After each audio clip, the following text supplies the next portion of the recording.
চাঁদা আদায় ও আওয়ামী লীগ নেতাদের বাড়ি ঘরে হামলাসহ আরও নানা অভিযোগের প্রতি উত্তর দিয়েছেন বাংলাদেশ জাতীয়তাবাদী দল বিএনপির ভাইস চেয়ারম্যান গিয়াসউদ্দিন কাদের চৌধুরী।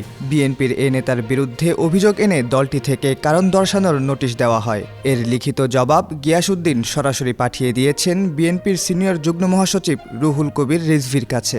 লিখিত জবাবে গিয়াসউদ্দিন কাদের চৌধুরী বলেন, গত ৫ নভেম্বর ইস্যুকৃত আপনার শোকজ হোয়াটসঅ্যাপের মাধ্যমে পেয়েছি।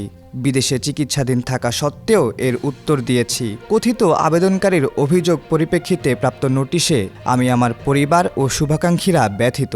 গত ৫ নভেম্বর চট্টগ্রামের রাউজানে ব্যবসায়ীদের কাছ থেকে চাঁদা আদায়, আওয়ামী লীগ নেতাদের বাড়িঘরে হামলাসহ নানান অভিযোগে গিয়াসউদ্দিন কাদের চৌধুরীকে শোকজ করেন বিএনপির সিনিয়র যুগ্ম মহাসচিব অ্যাডভোকেট রুহুল কবির রিজভী।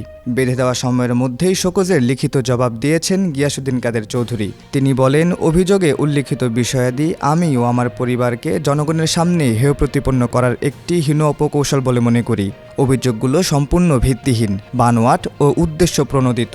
শোকজে বলা হয়, ১ কোটি টাকা চাঁদা না পেয়ে চট্টগ্রামের রাউজানে ব্যবসায়ী মোহাম্মদ ফোরকানকে সন্ত্রাসীদের দ্বারা নির্মম শারীরিক নির্যাতন করেছেন।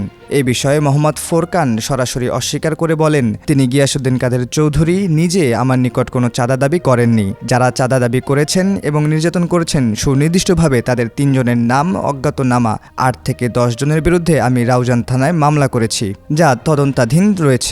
জনাব গিয়াসউদ্দিন কাদের চৌধুরী জাতীয় পর্যায়ে নেতা হয় আমার সাথে সংঘটিত ঘটনার উদ্দেশ্যমূলকভাবে জড়িত করা হয়েছে। প্রকৃত অপরাধীর শাস্তি নিশ্চিত করার জন্য আহ্বান জানাচ্ছি।